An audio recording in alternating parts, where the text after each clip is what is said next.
Cumprimento a amada igreja com a paz do Senhor. Amém? Os irmãos momentaneamente podem se colocar sentados.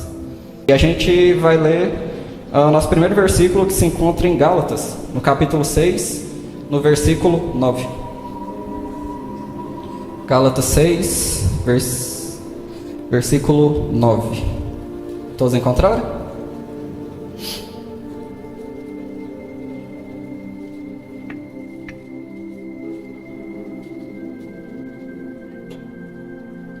Amém? Os irmãos que não encontraram, acompanham com a gente ali na projeção, que diz assim: E não nos cansemos de fazer o bem, porque a seu tempo ceifaremos, se não desfalecermos. Os irmãos podem sentar? Era foi? Enfim, como o tema da pregação eu já falei que é sobre cansaço, a gente pode interpretar cansaço aqui de várias maneiras. Cansaço pode ser fadiga. Cansaço pode ser desencorajamento. Cansaço pode ser uma indisposição.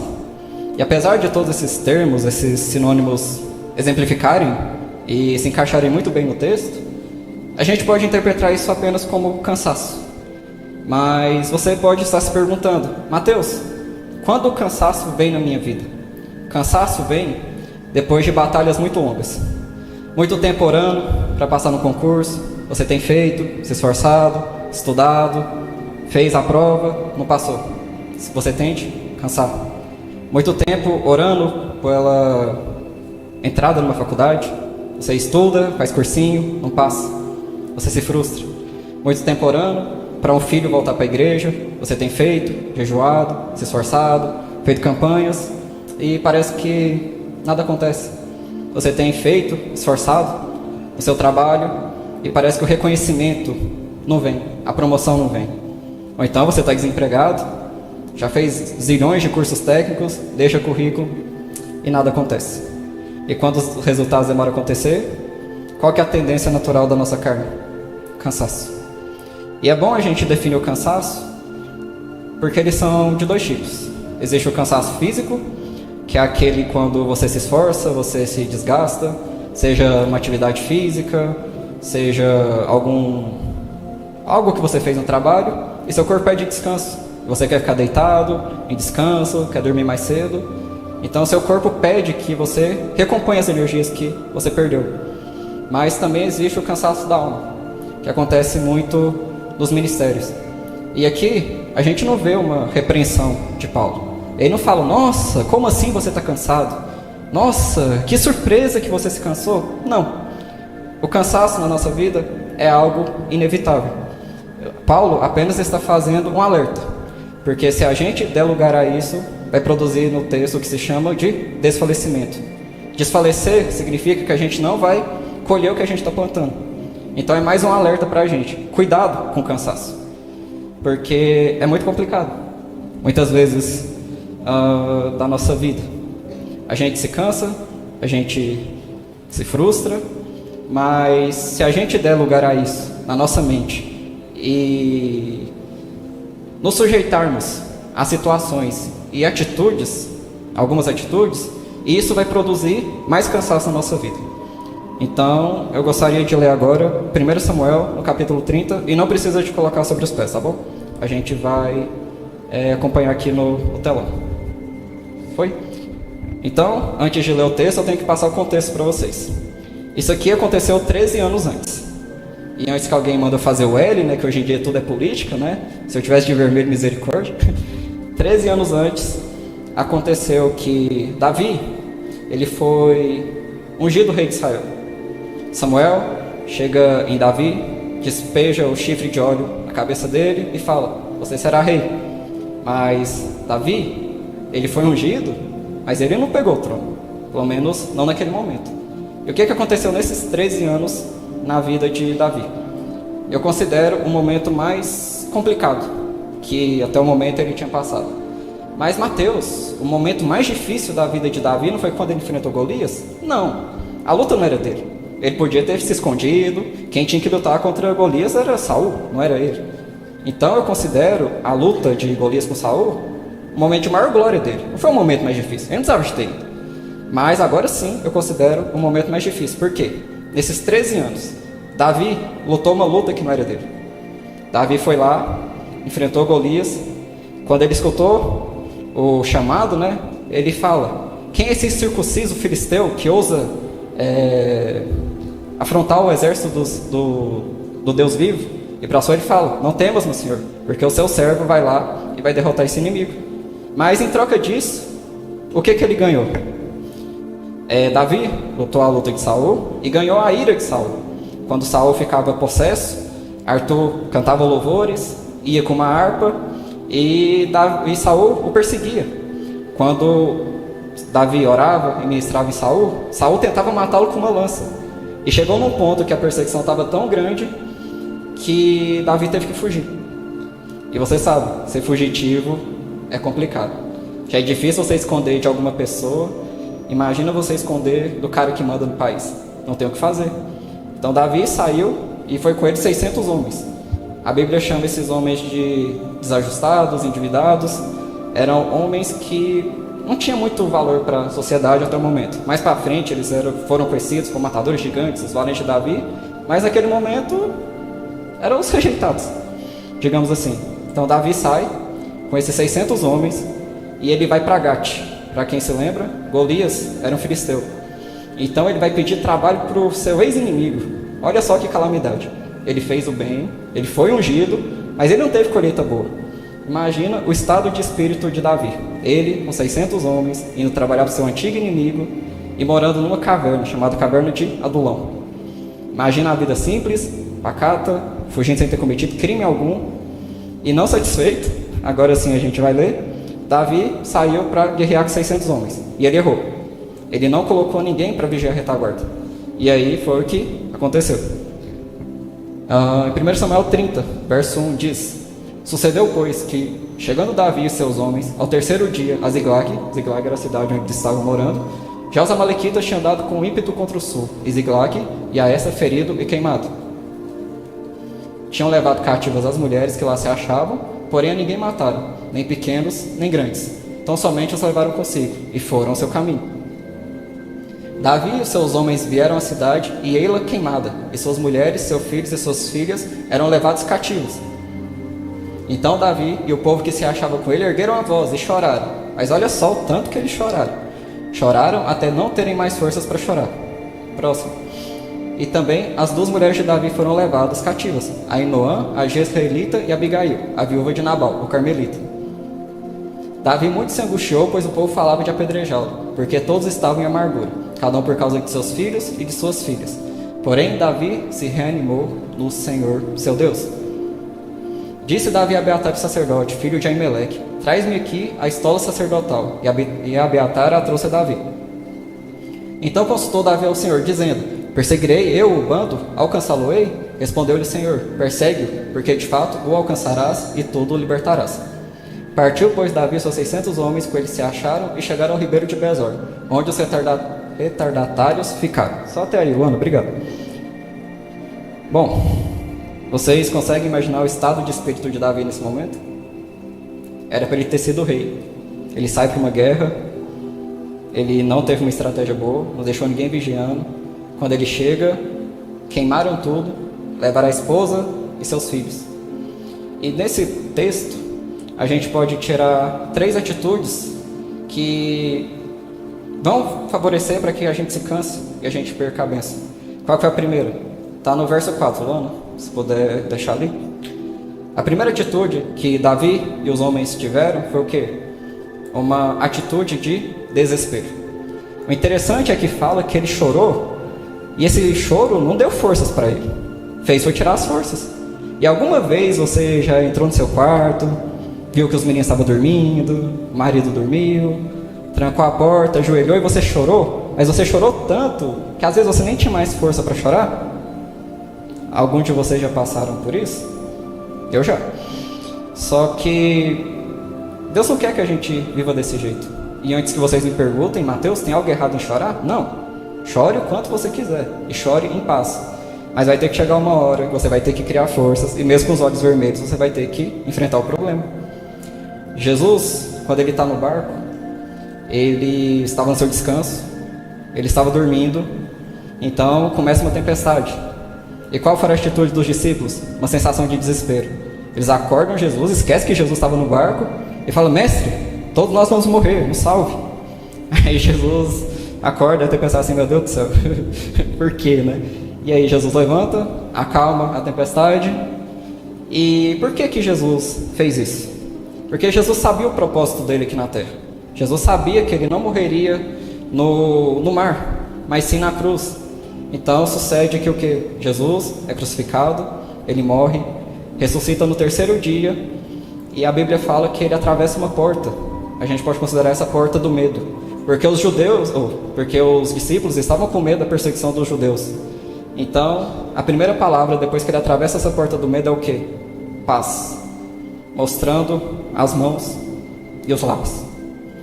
E o que isso nos ensina? Que Deus não quer que a gente viva trancado no quarto com medo, chorando e chorando. Às vezes Deus só quer que você se levante e que lembre que Ele está no seu barco, que Ele não quer você trancado com medo. Hoje Ele atravessa a porta do medo se você entregar isso em oração, se você levar isso a Ele, porque o meu Deus, o meu Cristo, que apazigua as tempestades, é o mesmo que vai apaziguar a tempestade do seu coração. E geralmente as pessoas desesperadas, eu não sei se vocês acompanham muitos vídeos, né, de jovens, então estou tentando manter uma linguagem mais neutra. Você já reparou que quando tem algum acidente, aquelas pessoas que estão gritando, desesperadas, não ajudam em nada? Quem ajuda é quem? Quem está ali fazendo alguma coisa, quem manteve a calma, que está ali tentando ajudar. Ficar chorando, gritando, não resolve nada. Então o desespero nas nossas vidas, se a gente não tomar cuidado, a gente vai desfalecer e a gente vai perder a bênção. E esse tipo de pessoa desesperada é aquelas pessoas que vivem se justificando. Nossa, por que isso está acontecendo na minha vida? Onde que está o erro da minha vida? Onde que eu errei? Qual pecado que eu cometi? Deus não é justo? E essas são perguntas de quem se relaciona com Deus na base do merecimento. Então ele sempre se justifica para culpar outra situação. Culpado sou eu, culpado é o Lucas, culpado é qualquer um, menos ele. Mas olha só que interessante que a Bíblia fala sobre justiça própria. Luana, projeta para mim Isaías 64, no verso 6. Fazendo favor. Mas todos nós somos como o imundo, e todas as nossas justiças como trapo de imundícia. Eu prefiro ficar com a justificação que vem de Deus quando estão comigo. Amém? A segunda coisa que falaram é 1 Samuel 30, no verso 6, Luana, fazendo um favor. Fala de apedrejar Davi. Então, quando as coisas demoram a acontecer nas nossas vidas, o diabo sempre fala na nossa cabeça: tem alguém que está atrapalhando, alguém é culpado. E geralmente, nas coisas da igreja, o culpado é sempre quem? É o líder. Desde que eu entrei aqui, eu sempre peguei algum tipo de liderança, seja escola dominical, seja líder de jovens, célula, diácono, e tudo que acontece parece que é culpa da gente. É inacreditável, né? Ah, Mateus deu tela azul ali, às vezes o cabo não estava funcionando, às vezes esquentou, mas a culpa é minha.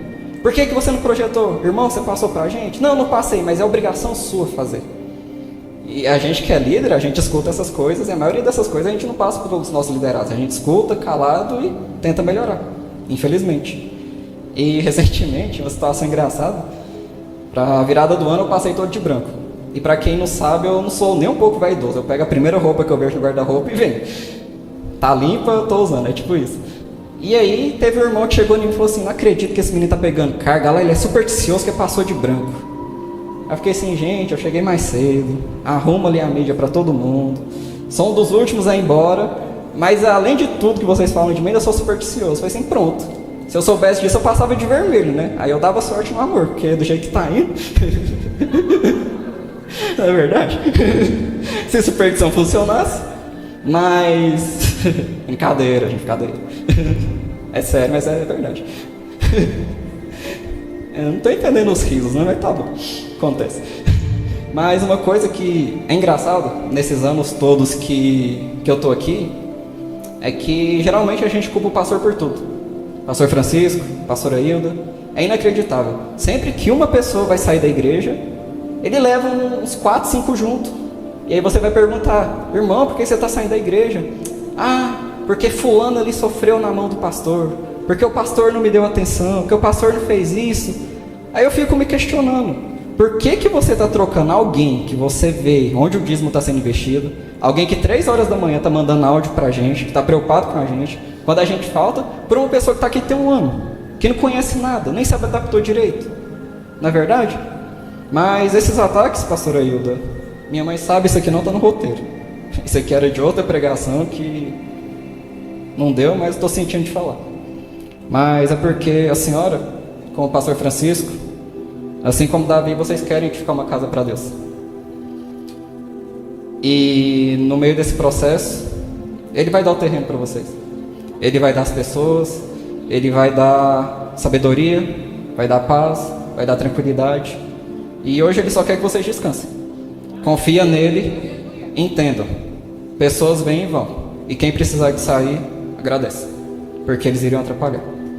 Então esse é o segundo tipo de coisas. E uma coisa que também dói na gente é ser visto como culpado.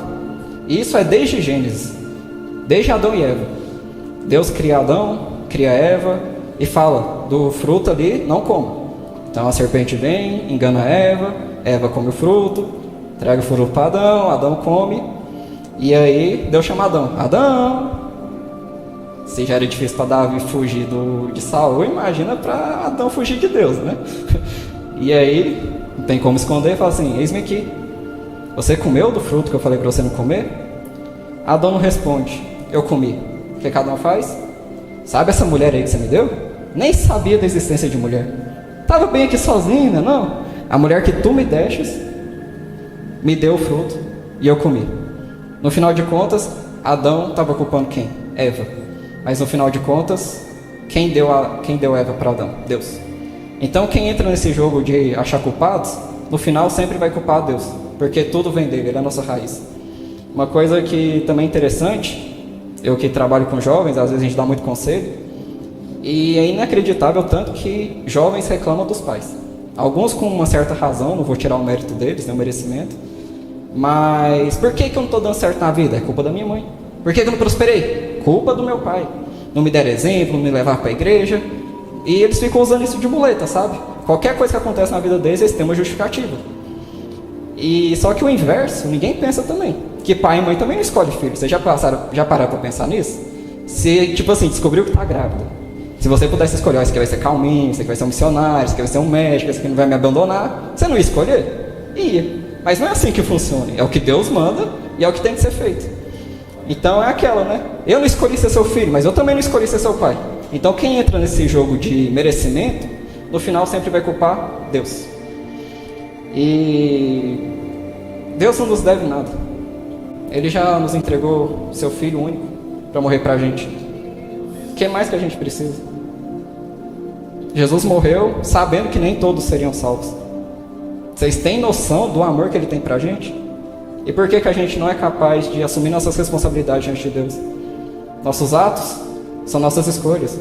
Quando a gente erra, a gente pede perdão e pede mudança. Na mente, no coração, mas quanto mais você culpar o outro, quem vai ficar desencorajado não é o outro, é você. E por fim, a terceira coisa que também produz o cansaço nesse texto é que, está no 6, né? Amargura. Porque no final também, quem se amargura com Deus, não é com o outro.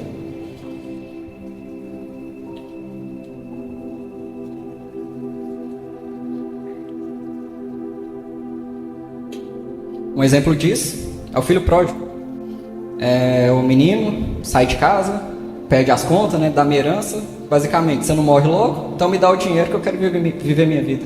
Vai pra festa, tem amizades erradas, ruins, estoura o dinheiro todo. E aí, quando ele estava lá na lavagem de porcos, ele fala, isso aqui não é vida para mim não. Vou voltar para a casa do meu pai, nem quero ser aceito como filho. Quero apenas que ele me receba como trabalhador, porque os trabalhadores têm comida. Então ele volta no caminho saindo. Vou falar para meu pai que eu pequei contra ele, contra o Senhor, que eu não sou digno de ser chamado filho, só quero ser contratado como empregado de volta.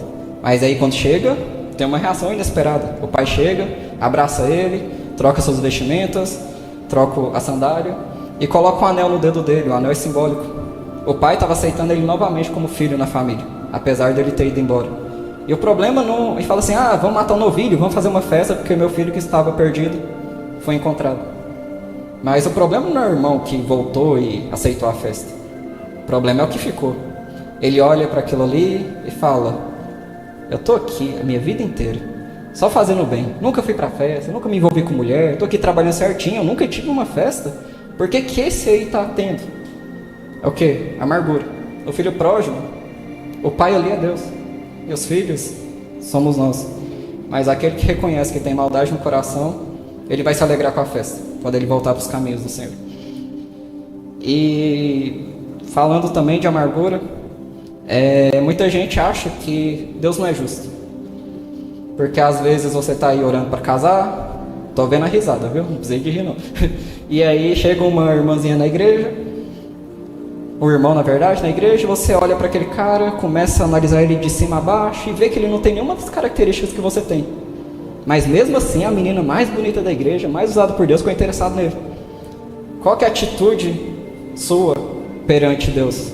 Que não há justiça nesse mundo. Mas na Bíblia também fala que não tem nenhum justo e nenhum bom. Acho que nosso pensamento tinha que ser uma indagação. Conhecendo a maldade que tem no ser humano, será que as coisas não deveriam estar pior do que já está? No meu ponto de vista, sim. Então, o tempo está acabando. Como a gente pode vencer o cansaço? Procura o versículo, se eu não me engano, é o 7 ou 8, Luana, que fala da estola. Eu vou passar por cima, mas Davi chama e pede para trazer a estola. A estola sacerdotal ela é simbólica. Ela era uma vestimenta usada por sacerdotes, onde tinha 12 pedras nela, cada uma representando uma tribo de Israel. E também tinha 2 pedras, chamadas Urim e Tumim, que significa luz e perfeições. E essas pedras emitiam brilho. E o pessoal fala que é a maneira com que Deus falava com quem a usasse, né, com o sacerdote. Mas hoje a estola ela é simbólica porque a gente não precisa mais de uma veste para comunicar com Deus. O véu foi rasgado, nós temos acesso direto a ele. Mas Davi, ele se reanimou onde? É duro falar isso porque é sempre bom ter alguém orando pela gente. É sempre bom a gente ter uma amizade que leva a gente para cima. Mas no final de contas, o ânimo, o descanso, não vem do irmãozinho que está do seu lado, vem de Deus. É difícil falar isso, mas nós temos que nos concentrar em Deus. Se Ele mandar pessoas para te ajudar, amém. Mas Davi ele teve que enxugar suas lágrimas, teve que engolir a amargura, ele teve que ir perante Deus. E mais para frente a gente vê que Davi, ele consegue sim a vitória, Deus fala com ele. Mas eu não queria me focar apenas nisso. Passar por cima a história.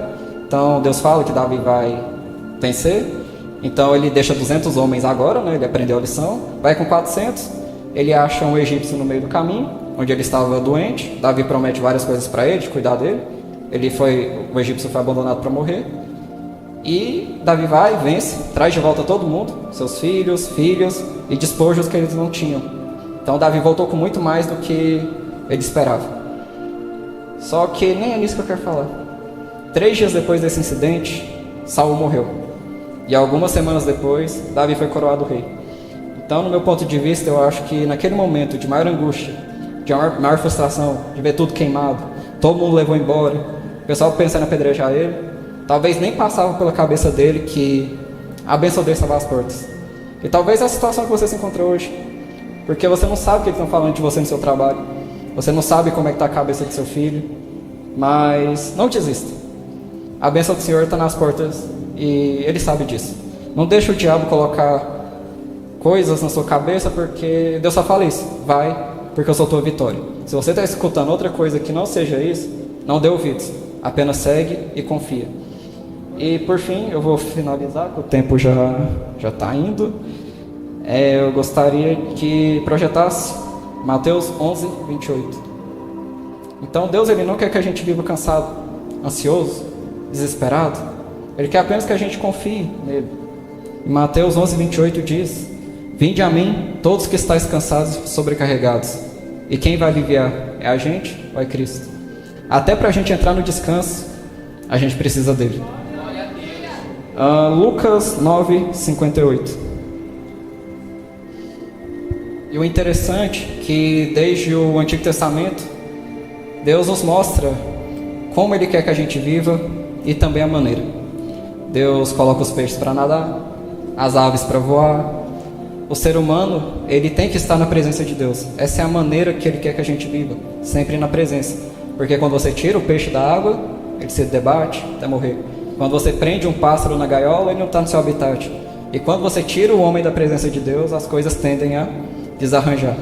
Mas Ele também mostra um princípio muito importante para a gente, que Ele quer que a gente viva no descanso. Deus deixa para criar o homem no 6º dia. E no outro dia já é o dia do descanso. Então Ele mostra para o homem: depois que a obra foi feita, você tem que descansar. Deus não precisa de descansar. Deus é onipotente, onipresente. Ele não precisa disso.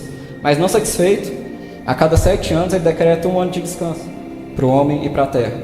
Não satisfeito, passa 50 anos e Ele decreta o jubileu, que também era um ano de descanso. E não satisfeito ainda, Ele manda Jesus, para que todos os dias da nossa vida seja sábado, para que todos os dias nós possamos descansar nele. E descansar não quer dizer que você não tem que trabalhar não, irmão, isso aí é preguiça. Mas é ter fé, acreditar que enquanto você está fazendo, você está em repouso e Ele vai trabalhar por você. Porque o que você conquista na força do seu braço trata de defender. Mas aquilo que Deus te deu, Ele defende por você. E para finalizar, Mateus 9,58 diz: mas Jesus respondeu: as raposas têm seus covis e as aves do céu ninhos, mas o Filho do Homem não tem onde reclinar a cabeça. Vocês viram que tem lugar para todo mundo? Mas o Filho do Homem não tinha lugar. Não é verdade? Olha lá, não tem lugar para reclinar a cabeça. E o último versículo, Luana? Anota isso, reclinar a cabeça. João 19:30. Quando, pois, Jesus tomou o vinagre, disse: está consumado. E, inclinando a cabeça, rendeu o Espírito. Jesus só descansou quando Ele cumpriu a obra nas nossas vidas, quando Ele nos deu a salvação. A obra já está feita. A única coisa que Ele quer é que a gente chegue no barco, esteja sempre com Ele, continue fazendo, não desista. E como dizia Nietzsche, amamos o desejo, mas não o desejado. Às vezes a gente está numa ânsia por querer algo, tanta oração, tanto jejum, mas e quando Deus te der a bênção? Você vai continuar fiel a Ele ou vai se afastar? Então, gente, por hoje é isso. Queria agradecer a oportunidade